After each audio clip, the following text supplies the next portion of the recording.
Hello friends, welcome back to my YouTube channel English with Aman. तो दोस्तों, आज हम लोग आगे बढ़ रहे हैं अपने नेक्स्ट पार्ट की ओर, रूल नंबर 31 से। इसके पहले मैंने अपने 4 पार्ट्स में इसके रूल नंबर 30 तक पढ़ा दिया हूँ। आप वहाँ पर जाकर इसको देख सकते हो। आज हम शुरू करने वाले हैं रूल नंबर 31 से। तो चलिए शुरू करते हैं वीडियो को बिना किसी देरी के। हमारा रूल नंबर 31 में क्या बोलता है? V1, V2, V3 का यूज़। ठीक है, जैसे यहाँ पे क्या लिखा हुआ है? लाई। लाई का मतलब होता है झूठ बोलना, मतलब कि अनट्रुथ। ठीक है, लाई का मतलब होता है झूठ बोलना, मतलब अनट्रुथ, असत्य। तो इसका V2 क्या बन जाएगा? लाइड। लाइड। V2, V3 इसका हो जाएगा लाइड, लाइड। एक लाई होता है हमारे पास लेटना। एक लाई का अर्थ होता है लेटना, मतलब बेड पे लेटना। तो इसका V2 क्या बन जाएगा? ले। ठीक है, और V3 क्या बन जाएगा? लेन।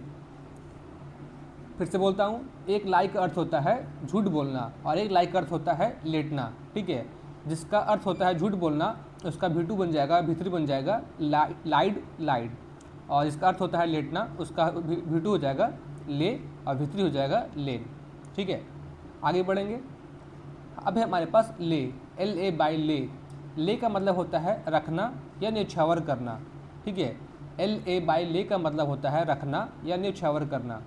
इसका V2 हो जाएगा लेड, LAID लेड। और V3 भी हो जाएगा क्या? Laid, LAID laid. ठीक है, आगे बढ़ेंगे।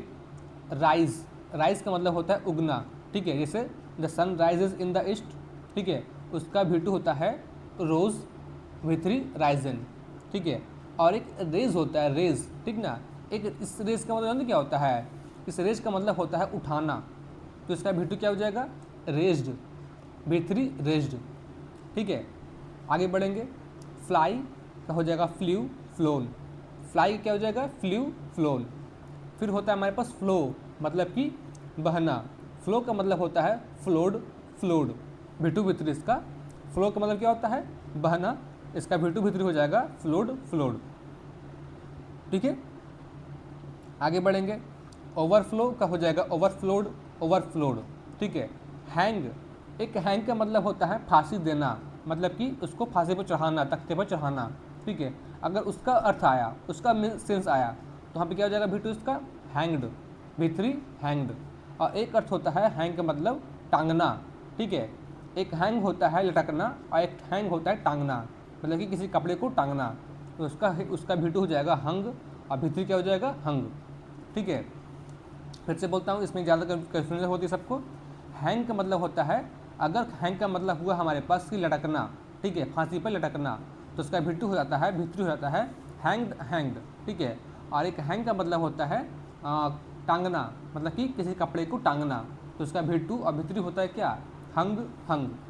ठीक है, ये मैं आपको यहाँ पे याद नहीं करा सकता, आपको खुद से पढ़ के इसको याद करना पड़ेगा। ठीक है, आपको यहाँ पे याद नहीं हो, मानते यहाँ पे याद नहीं हो पाएगा, आपको इसका याद करना पड़ेगा। ठीक है, बाद में आगे बढ़ेंगे हम लोग।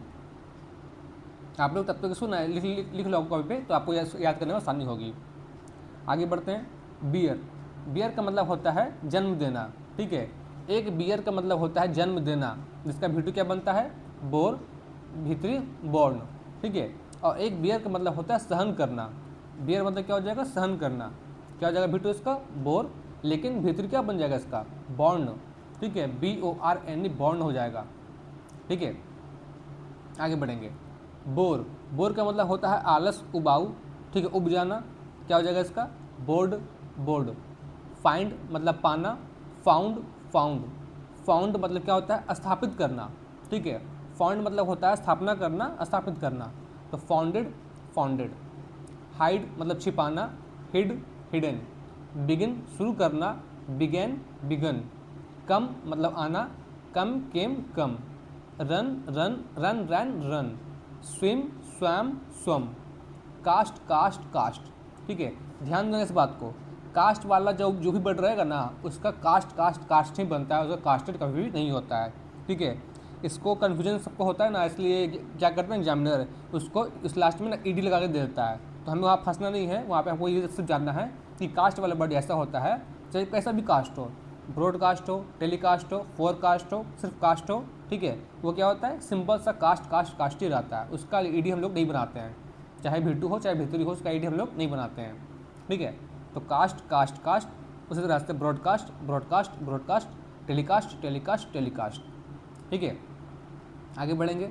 आप लोग वीडियो को पॉज करके ना इसको लिख लेना अगर लिखने का मन होगा तो, नहीं तो इसको ध्यान से समझना क्या लिखा हुआ है, ठीक है। मुझे पता है कि आप लोगों को इसमें से बहुत सारा को आता भी होगा पहले से ही, ठीक है। कुछ नहीं भी आता होगा उसको देख लेना है। आगे बढ़ेंगे। अब हमारे पास फोरकास्ट फोरकास्ट फोरकास्ट, फिर स्ले स्ल्यू स्लेन। अब स्ले मतलब होता क्या है, तो स्ले का मतलब होता है वध करना, मतलब मारना, ठीक है। स्ले का मतलब होता है वध करना। लो इसका हिंदी मीनिंग मैं यहाँ पे लिख देता हूँ। स्ले का मतलब होता है वध करना, मतलब वध करना मतलब मारना। जैसे राम ने रावण का वध किया था, ठीक है। आगे बढ़ेंगे। बिड, बिड का मतलब होता है क्या, बोली लगाना। अगर बिड का मतलब होता है बोली लगाना तो वहाँ पे क्या हो जाएगा, बिड बिड बिड, ठीक है। लेकिन यही अगर बिड का मतलब होता है आदेश देना, ऑर्डर देना, तो अब क्या हो जाएगा, बिड बेड बिडन, ठीक है। ध्यान देना ये सब होमवर्क नियम से कि अगर बिड का मतलब होता है क्या, बोली लगाना, तो बिड बिड बिड। लेकिन अगर बिड का मतलब होता है आदेश देना तो क्या बन जाएगा, वो बिड बेड बिडन बन जाएगा।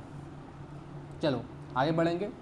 Hold held held, beat beat beaten, bite bit bitten, build built built, send sent sent, spread spread spread, ठीक है। Fall fell fallen, fail failed failed, feel felt felt, shoot shot shot, ठीक है। ध्यान देना इस meaning को। आपको, मुझे पता है कि आपको पहले से कुछ ना कुछ याद होगा ही, लेकिन जो आपको याद नहीं होगा उसको आप यहाँ पे एक बार देख लेना, ठीक है। जब हम इसका बनाएंगे ना कोई भी एग्जाम्पल, जो कोई भी क्वेश्चन, तो हम लोग वहाँ पे ध्यान देंगे। आगे बढ़ते हैं। अभी हमारे पास wind wound wound, wound wounded wounded, burst burst burst, ठीक है। ब्रस्ट का ब्रस्ट ही बनता है। Bust busted busted, cost cost cost, grind ground ground, ground grounded grounded, ठीक है। चलो ध्यान देते हैं एग्जाम्पल से, हम लोग एग्जाम्पल समझ के इसका बनाते हैं आंसर। क्या बोल रहा है, ही ले या laid in the shade of the tree, ठीक है। वो क्या हुआ, पेड़ की छाया के पास में क्या हुआ, बैठा हुआ है, ठीक है। अब ले होगा कि लेड होगा, ठीक है। देखना, ले का मतलब होता है हमारे पास, देखो समझना, समझाते दिखा गया आपको पहले क्या लिखा हुआ है यहाँ पे, समझो। लाई का मतलब होता है क्या, लेटना, बेड पे लेटना। इसका V2 क्या हो जाता है, ले और लेन। और क्या था हमारे पास, लेड था एक ना, तो लेड देखो यहाँ पे हमारा आ रहा है V2 के अर्थ में लेड, लेकिन इसका अर्थ क्या होता है ना, इसका अर्थ होता है रखना या निछावर करना होता है। तो देखो यहाँ पर क्या हमारे पास रखना या निछावर करने का सेंस जा रहा है, तो नहीं जा रहा है, तो ये हमारा हो जाएगा कैंसिल। इसका आंसर क्या हो जाएगा, ले। क्यों, क्योंकि वह जो है ना पेड़ की छाया में जो है क्या हुआ है, लेटा हुआ है।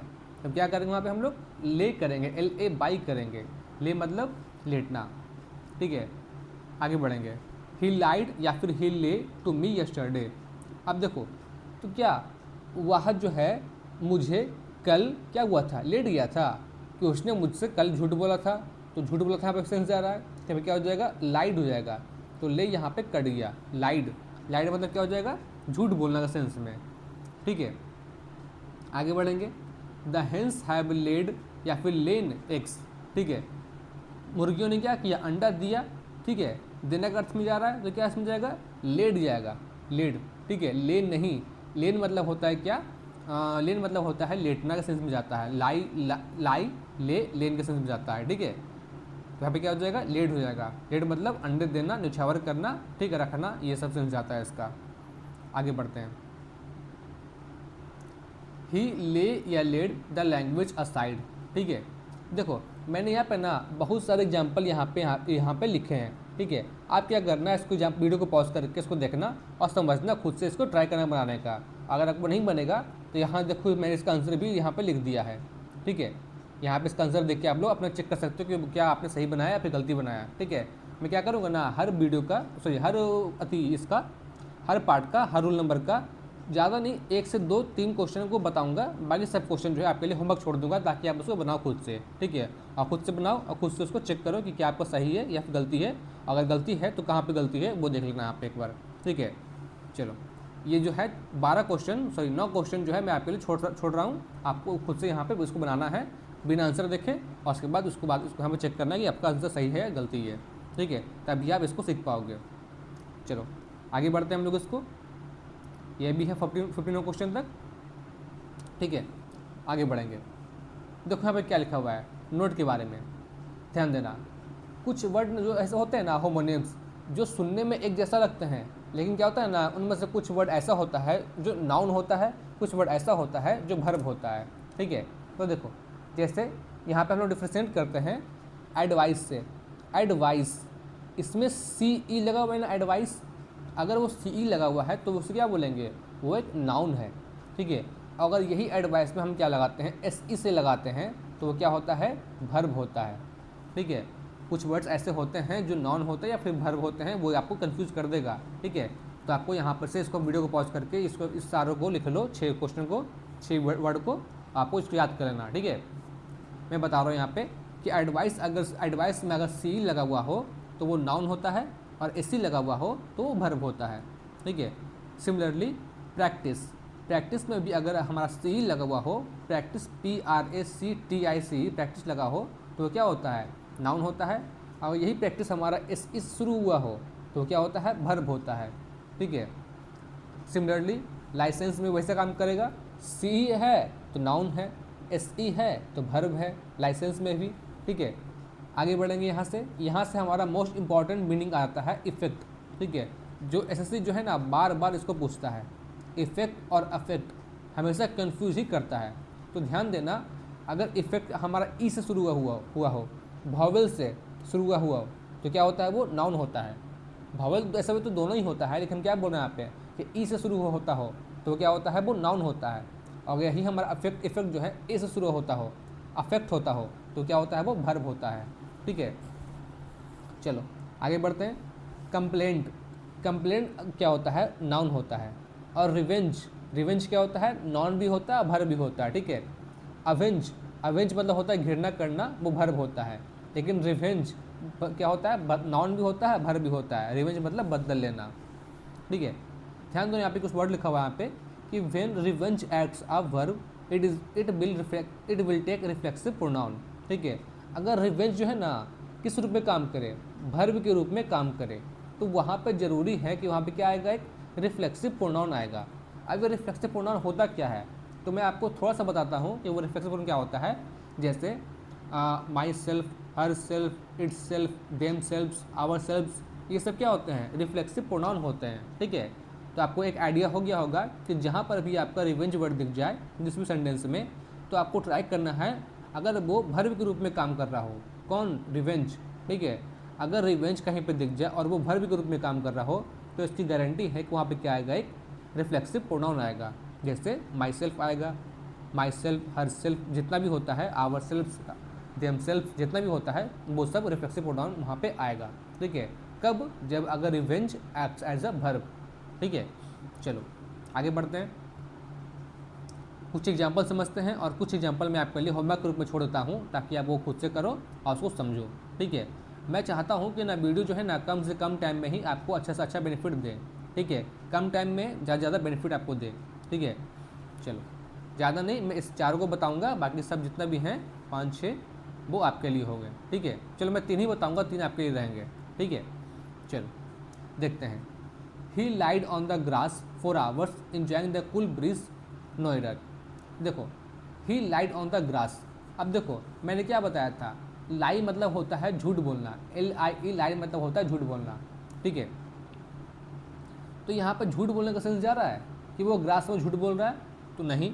वो ग्रास में क्या हुआ, घास में क्या हुआ है, वो लेटा हुआ है घास में, घंटों से घास में वो लेटा हुआ है और जो ठंडी हवा है उसको इंजॉय कर रहा है।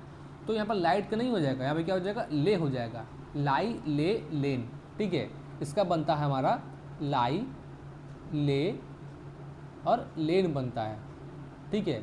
किसके सेंस में, हाँ, लेटने के सेंस में बनता है। तो यहाँ पर लाइड नहीं, क्या बन जाएगा, ले बन जाएगा, ठीक है। आगे बढ़ेंगे। The process of receiving figures of damage to get additional compensation has begun. ठीक है, तो पहली बात ना, हमारा बिगन होता है। मैंने आपको दिखाया था यहाँ पे, मैं फिर से दिखाता हूँ। बिगन होता है। कहाँ गया, यहाँ नहीं है, हाँ यहाँ मिल गया। बिगन होता है। ठीक है, थर्ड नंबर क्या आ गया हमारा, बिगन आ गया ना। तो देखो मैं आपको बताता हूँ कि हैज़ हैव के बाद ना हमेशा क्या आता है, वर्ब का थर्ड फॉर्म आता है। तो यहाँ पर वर्ब का क्या है, सेकंड फॉर्म दिया हुआ है, तो ये हमारा बिल्कुल भी सरासर गलत है। यहाँ पे क्या आ जाएगा, वर्ब का थर्ड फॉर्म आएगा, बिगन आएगा, BEGUN आएगा, बिगन। ठीक है, वर्ब का थर्ड फॉर्म, ये हमारा रूल कहता है।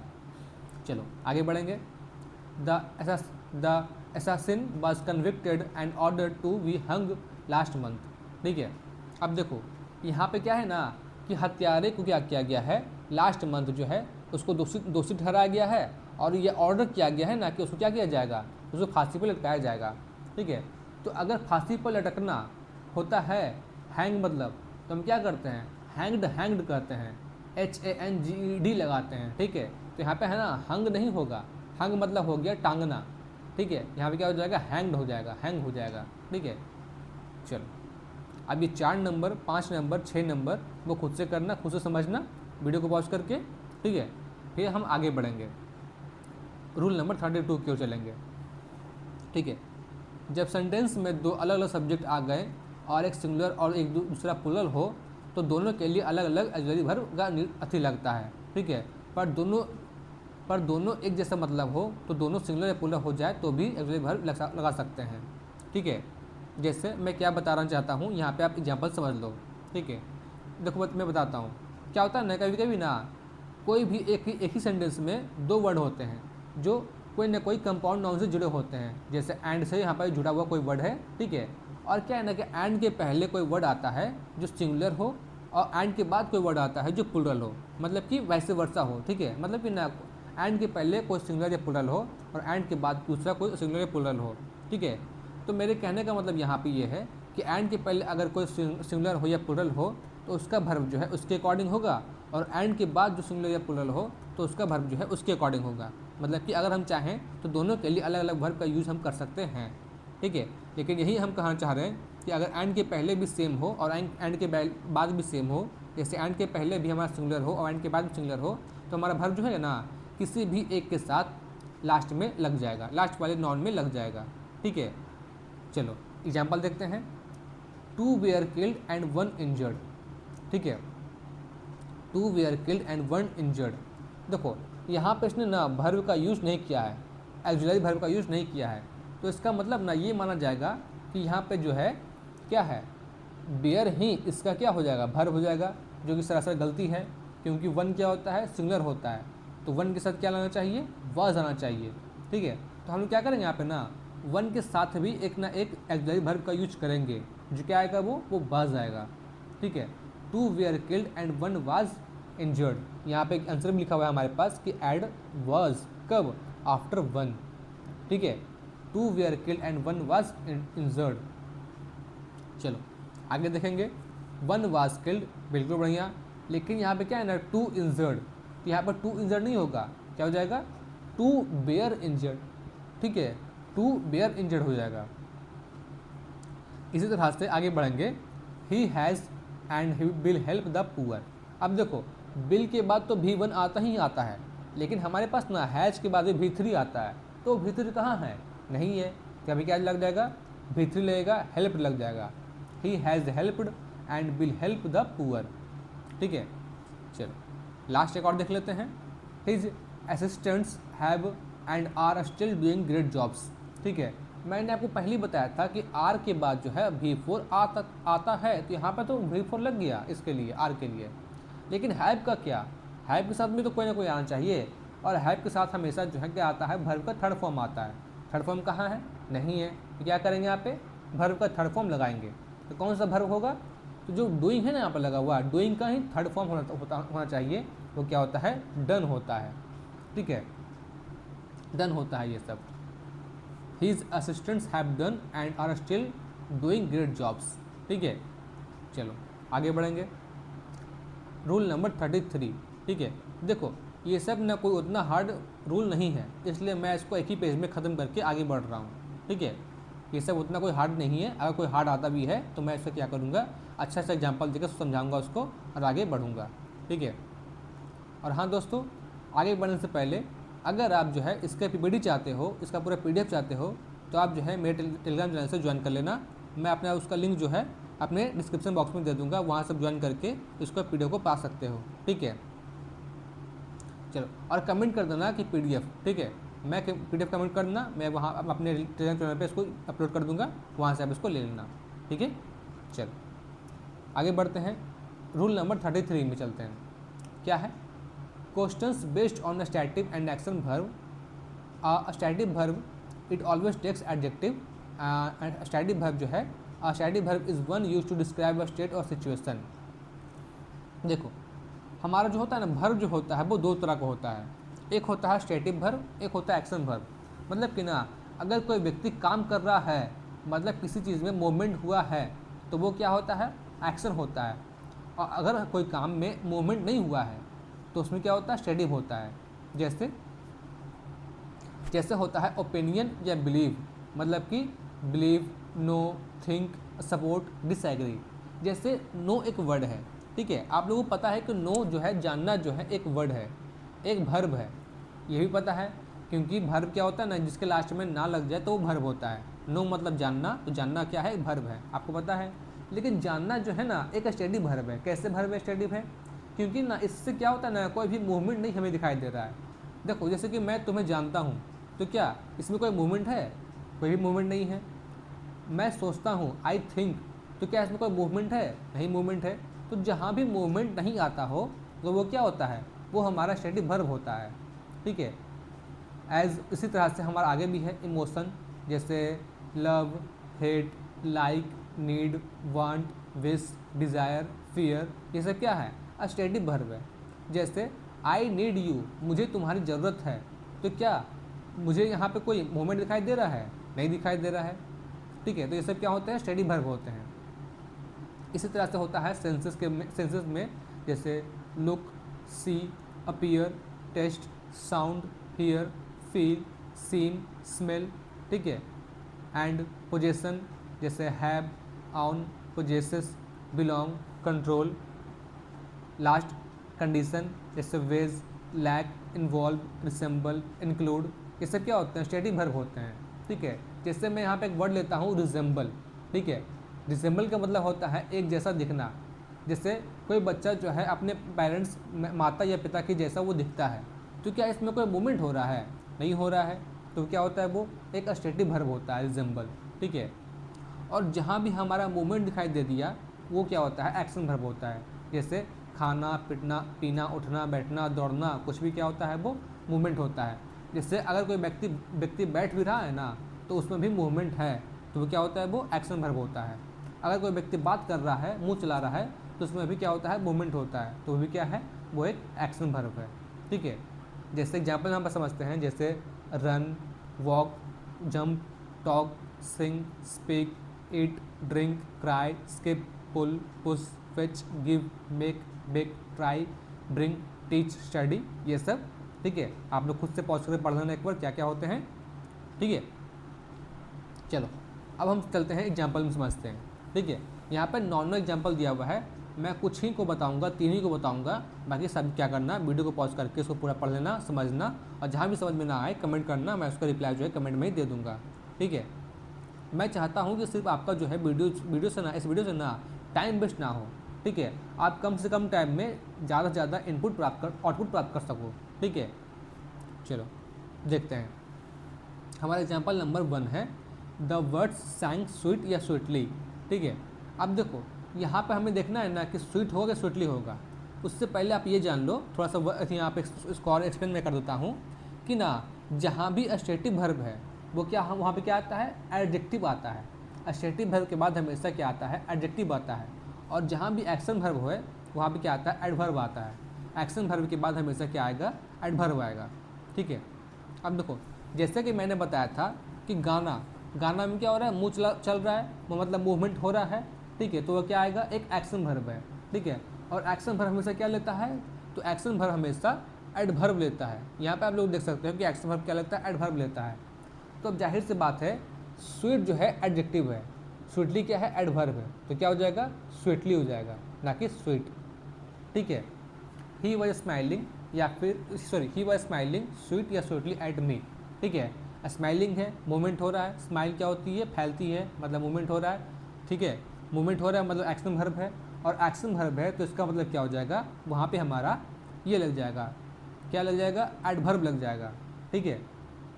तो यहाँ पे हमारा स्वीट नहीं, फिर से स्वीटली, ठीक है।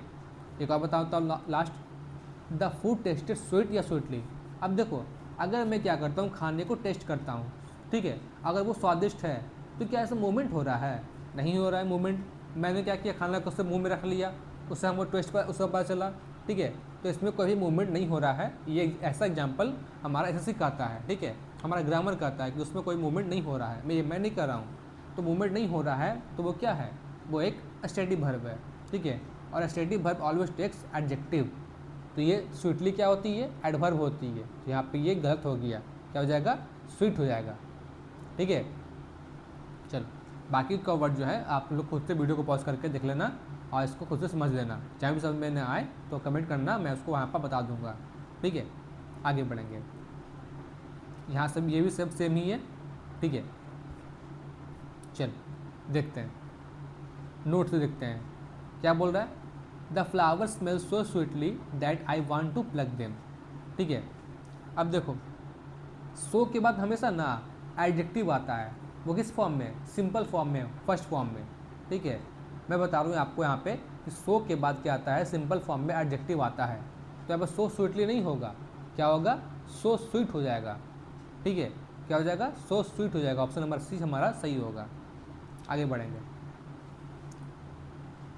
चल ये सब भी क्या करना ना, खुद से अपने एग्जाम्पल को वीडियो को पॉज करके एग्जाम्पल को देख लेना और समझना, ठीक है। कहीं भी समझ में नहीं आया आपको तो वहाँ पे कमेंट करना, मैं आपको बता दूंगा आपको, क्योंकि हमें ना ज़्यादा मतलब है रूल पढ़ने से, ठीक है। रूल पढ़ो, इसका प्रैक्टिस करो, प्रैक्टिस करने के बाद मार्क्स लाओ, बस इससे ज़्यादा नहीं करना है। मुझे यहाँ पर टाइम वेस्ट नहीं करना है, मैं सिंपल सा बात बता रहा हूँ, मुझे यहाँ पर टाइम वेस्ट नहीं करना है जैसे और टीचर करते हैं, मुझे सिर्फ टू द पॉइंट अपना बताना है और उसके बाद आगे बढ़ जाना है, ठीक है। जहाँ भी कोई दिक्कत होती है आपको तो मुझे वो कमेंट में बताना है मुझे, ठीक है। चलो आगे देखते हैं, समझिएगा। यहाँ भी ऐसा कोई खास वर्ड यहाँ पे नहीं है। चलो मैं इसको सेकंड नंबर वाले को बताता हूँ, ठीक है। सेकंड नंबर देखना, I think our future needing to be polished, ठीक है। I think our future needing to be polished, साफ से पता चल रहा है कि यहाँ पर नीडिंग का कोई सेंस ही नहीं जा रहा है, ठीक है। अगर आप लोग पेपर पढ़ते हो तो पढ़ने के साथ ही आपको लग रहा होगा कि यहाँ पर नीडिंग जो है क्या है, इनएप्रोप्रिएट है, ठीक है। यहाँ पर क्या हो जाएगा, I think our future needs to be polished, ठीक है। ऑप्शन नंबर ए हमारा सही है, हमारा यहाँ पर नीडिंग नहीं होगा, क्या हो जाएगा, नीड्स हो जाएगा। चलो आगे बढ़ जाएंगे, सब सेम ही है, वीडियो को पॉज करना है, खुद से पढ़ना है, समझना है, ठीक है।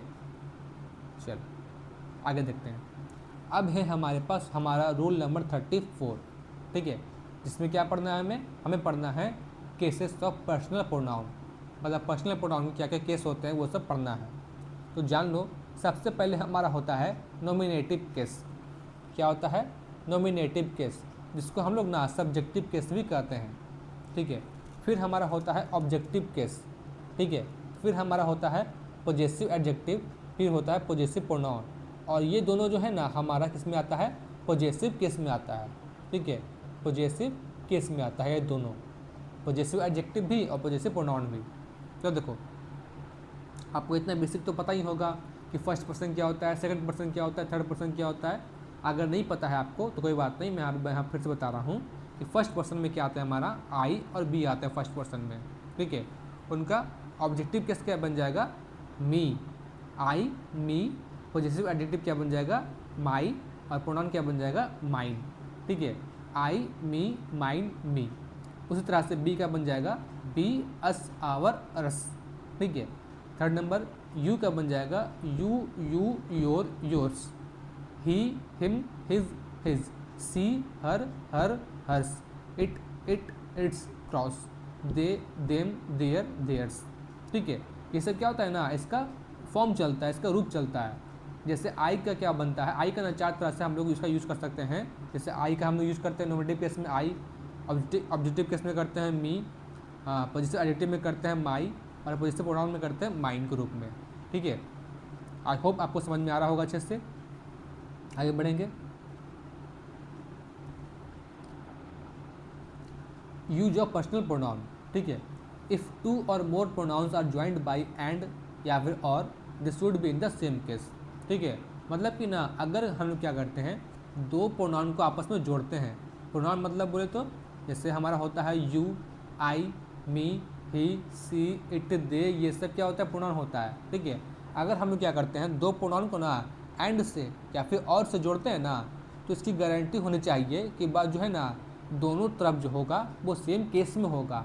केस जो मैंने अभी आपको बताया था, नॉमिनेटिव केस, ऑब्जेक्टिव केस, वो बताया था, वो बोला दोनों क्या होना चाहिए, सेम केस में होना चाहिए। अगर दोनों अलग अलग केस में है तो वो क्या है, वहाँ पे हमारा एरर बन जाता है, उसको हमें क्या करना पड़ता है, सुधारना पड़ता है। ठीक है, जैसे एग्जाम्पल नंबर 8 समझते हैं। These books are for you and I. अब देखो ये क्या है, बिल्कुल ही गलत है।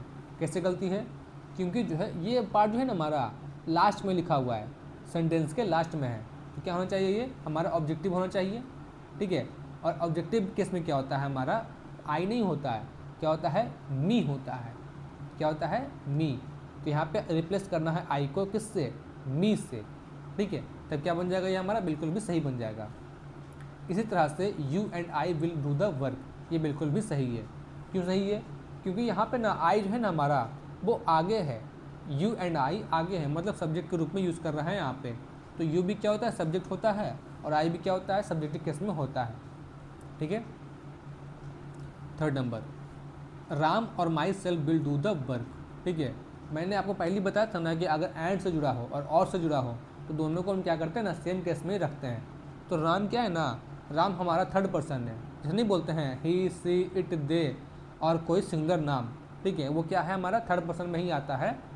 तो यहाँ पर ना माई सेल्फ नहीं होगा, क्या हो जाएगा, आई हो जाएगा, 1st पर्सन आई हो जाएगा सब्जेक्ट के रूप में। ठीक है, चलो इसी प्रकार से हमारा वैसे वर्षा है 4 नंबर में भी, और भी शायद होंगे। ठीक है, तो वो खुद से पढ़ लेना है, खुद से समझना है। चलो आगे बढ़ेंगे हम रूल में। रूल नंबर 2 इसी का 2 है। क्या 2 है कि ना अगर कोई वर्ड, अगर कोई सेंटेंस लेट से शुरू होता है। ठीक है, क्या बोल रहा हूँ मैं, अगर कोई सेंटेंस जो है लेट से शुरू होता है, लेट, LET, लेट से शुरू होता है, तो इसकी गारंटी है कि उसके बाद हमेशा क्या आना चाहिए, ऑब्जेक्टिव केस आना ही चाहिए। ये हमारा रूल कहता है। फिर से बोलते हैं रूल को हम फिर से। ठीक है, कि अगर कोई सेंटेंस हमारा लेट से शुरू होता है, LET लेट से शुरू होता है, तो इसके बाद हमेशा गारंटी है कि वहाँ पे क्या आएगा, वहाँ पे क्या आएगा, ऑब्जेक्टिव केस आएगा। जैसे let us play, let me do the work. ठीक है, let me handle this situation. ठीक है, यहाँ पर क्या हो जाएगा, हमारा ऑब्जेक्टिव केस आना चाहिए। एग्जाम्पल समझते हैं यहाँ पे, let him do the work, let के बाद क्या आ रहा है, हिम आ रहा है, और हिम क्या है, ऑब्जेक्टिव केस से बिल्कुल भी सही है हमारा है। Let us attend the meeting. ठीक है, लेट के बाद क्या आ रहा है, अस आ रहा है, और क्या होता है, ऑब्जेक्टिव केस में होता है, तो ये बिल्कुल भी हमारा क्या है, सही है। ठीक है, इसी प्रकार से और भी बहुत सारे एग्जाम्पल यहाँ पे लिखा हुआ है वैसे वर्षा करके, वो खुद से आप देख लेना। ठीक है, मैं चाहता हूँ कि मैं जो है ना टू द पॉइंट इसका क्वेश्चन बताऊँ, इसका पॉइंट बताऊँ, इसका मीनिंग बताऊँ और इसका रूल बताऊँ, ताकि आपको कम से कम टाइम में ही ये वीडियो क्या हो, निकल जाए और आप अच्छे से अच्छे सीख पाओ। ठीक है, चलो आगे बढ़ेंगे। इसी तरह से हमारे पास होता है it. After the phrase verb it is या फिर इट वाज, उसके बाद हमेशा ना क्या आएगा, सब्जेक्टिव केस ही आएगा। ठीक है, हिंदी में समझाते हैं कि अगर किसी भी सेंटेंस का शुरुआत जो है ना इट इज से शुरू हो या फिर इट वाज से शुरू हो, तो उसके बाद हमेशा क्या आएगा, सब्जेक्टिव केस ही आएगा। जैसे इट इज़ आई या फिर इट इज़ ही या फिर इट इज़ दे या फिर इट इज़ राम। ठीक है, या फिर इट वाज ही। ठीक है, ऐसा होता है। जैसे इट वाज हिम या he who helped me today to do the work. तो मैंने क्या बताया था कि इट इज हो या फिर इट वाज हो, उसके बाद क्या आएगा, हमेशा ही हमेशा सब्जेक्टिव केस आएगा तो यहाँ पे क्या हो जाएगा, इट इज़ ही हो जाएगा, ना कि हिम। हिम यहाँ पे क्या है, गलती है। इसी प्रकार से इट इज़ मी, नहीं इट इज़ आई, ना कि me, who am responsible for the mistake. ठीक है, आगे बढ़ेंगे। नोट यहाँ पे क्या बोल रहा है, अगर इफ़ आई वेयर ही या him I would help her with money. ठीक है, मैंने आपको पहले बताया था कि ना कंडीशनल सेंटेंस में भी क्या होता है ना, हिम नहीं आता है, ही आता है, मतलब सब्जेक्टिव केस ही आता है। ठीक है, मैं बता रहा हूँ फिर से कि कंडीशनल सेंटेंस में क्या आता है, हमारा सब्जेक्टिव केस आता है। इफ़ ही वेयर हिम नहीं, ही। कंडीशनल सेंटेंस में क्या आता है, सब्जेक्टिव केस आता है। ठीक है, उसी प्रकार से हमारा आगे है, इफ़ दे वेयर आई होगा, ना कि मी होगा। क्यों, क्योंकि क्या है, एक हमारा कंडीशनल सेंटेंस है। ठीक है, चलो आगे बढ़ेंगे। अब हम चलेंगे अपना रूल नंबर 4 की ओर। ठीक है, क्या बोल रहे हैं यहाँ पे, after the word then the pronoun can be in the subjective as well as objective case. ठीक है, मतलब कि ना अगर किसी भी सेंटेंस को लिखते लिखते ना हमारा वहाँ पे देन आ जाए, मतलब कि कहीं ना कहीं से हमारा कंपेयर करना शुरू हो जाए, तो वहाँ पे हम लोग ना सब्जेक्टिव केस भी लिख सकते हैं और ऑब्जेक्टिव केस भी लिख सकते हैं। ठीक है, कैसे, तो देखिए समझिएगा। I know better than he या हिम, तो ना हमें देखना है ना कि दैन के जस्ट पहले क्या आ रहा है, तो दैन के जस्ट पहले बेटर आ रहा है, जिसको कहीं से भी ना डिफाइन नहीं करता है कि वो क्या है, सब्जेक्टिव केस है या ऑब्जेक्टिव केस है। ठीक है, तो यहाँ पे हम लोग ना हिम भी लगाएंगे तो भी सही है, ही भी लगाएंगे तो भी सही है। ठीक है, यहाँ पे क्या है, ही भी लगाएंगे तो भी सही है, हिम भी लगाएंगे तो भी सही है, लेकिन यहाँ पे ना प्रायोरिटी किसको देना है, प्रायोरिटी देना है हमें ही को। क्यों, क्योंकि इसका कंपेयर जो है ना हम लोग किससे कर रहे हैं, आई से कर रहे हैं। कंपेयर जो किससे कर रहे हैं, आई से कर रहे हैं, और आई क्या है, आई जो है हमारा सब्जेक्टिव केस है, तो किससे कंपेयर करेंगे, सब्जेक्टिव केस के साथ ही करेंगे। यहाँ पे क्या होना चाहिए, प्रायोरिटी हम ही को देंगे, ना कि हिम को देंगे। ठीक है, आगे बढ़ेंगे। इसी तरह से I know you better than he या हिम, सेम ही हो गया। सॉरी यहाँ पर सेम नहीं हुआ। अब देखो, अब कंपेयर इनसे कर रहे हैं ना हम लोग, कंपेयर कर रहे हैं हम लोग यू से कर रहे हैं, और यू क्या है, यू जो है ऑब्जेक्टिव केस से, तो यहाँ पे हम लोग ही नहीं लगाएंगे, क्या लगाएंगे, हिम लगाएंगे, क्योंकि कंपेयर जिससे करना होता है हम लोग उससे करते हैं। ठीक है, चलो आगे बढ़ेंगे। हमारा है रूल नंबर 35, जो आज का लास्ट रूल है। बाकी नेक्स्ट वीडियो में हमारा नेक्स्ट वीडियो में हमारा अगला पार्ट आएगा। ठीक है, चलो। रेसिप्रोकल प्रोनाउन, ईच अदर और वन अनदर। ठीक है, ईच अदर का मतलब होता है फॉर टू पर्सन और थिंग। ठीक है, अगर कहीं पर भी ना दो पर्सन और थिंग के बारे में बात किया जा रहा होगा तो वहाँ पे हम लोग ना ईच अदर का यूज़ करेंगे, और यहीं पे हमारा दो से ज़्यादा पर्सन या थिंग का बोध कर रहा हो वहाँ पे, तो हमें क्या लगाएंगे, वन अनदर लगाएंगे। ठीक है, जैसे समझते एग्जाम्पल से, देखो, the two cats where fighting with each other या फिर वन अनदर। ठीक है, मैंने क्या बताया था आपको कि जहाँ पर भी दो का यूज़, जहाँ पर भी दो पर्सन या थिंग होंगे वहाँ पे क्या लगाएंगे, ईच अदर लगाएंगे। तो यहाँ पर ना साफ साफ लिखा हुआ है कि दो कैट, दो बिल्लियाँ जो है आपस में झगड़ रही थी, तो वहाँ पे दो है तो क्या लग जाएगा, ईच अदर लग जाएगा, ना कि वन अनदर। तो ये हमारा कैंसिल हो गया। ठीक है, आगे बढ़ेंगे। All the students of the class help each other या वन अनदर। ठीक है, अब देखो यहाँ पे ना ईच अदर नहीं लगेगा, क्यों नहीं लगेगा, तो आपको तो पता चल ही गया होगा, यहाँ पर ना दो स्टूडेंट नहीं है, यहाँ पर मोर देन टू स्टूडेंट्स हैं। ठीक है, तो हमें क्या लगा देंगे हम लोग, वन अनदर लगा देंगे। ठीक है, चलो। And last, he was so afraid that his knees knocked against each other या वन अनदर। ठीक है, वह इतना डरा हुआ था कि उसके जो घुटने हैं ना आपस में क्या कर रहे थे, टकरा रहे थे। तो देखो, आपस में टकरा रहे थे। ठीक है, तो घुटने कितने होते हैं, घुटने जाहिर से बात है दो ही होते हैं, तो यहाँ पे ईच अदर होगा, ना कि वन अनदर। तो हमारा वन अनदर कैंसिल हो गया, क्या हो जाएगा, ईच अदर हो जाएगा। ठीक है, चलो, तो आज के लिए इतना ही रहने देते हैं। हमारा रूल नंबर 36, 37, 38, 39, 40 वो नेक्स्ट पार्ट में आएगा। उसके बाद नेक्स्ट पार्ट में 50 तक होंगे, फिर उसके लास्ट पार्ट में 60 तक होंगे। ठीक है, मैंने जैसा आपसे कर रहा हूँ वो वैसा ही मैं वीडियो आपके लिए बना रहा हूँ। ठीक है, तो मुझे सपोर्ट करते रहिए, और अगर आपने चैनल को सब्सक्राइब नहीं किया है तो प्लीज़ वो सब्सक्राइब कर लेना। ठीक है, और आपको यहाँ इसका PPT चाहिए तो ये इसका PPT जो है आपको मेरे टेलीग्राम चैनल पे आपको वहाँ पे मिल जाएगा। मैं उसका लिंक जो है ना अपने डिस्क्रिप्शन में दे दूँगा, वहाँ से आप ज्वाइन कर सकते हो और पढ़ सकते हो। ठीक है, तो पढ़ते रहिए, सीखते रहिए, कीप लर्निंग, कीप प्रैक्टिसिंग। तब तक के लिए नमस्कार, थैंक यू।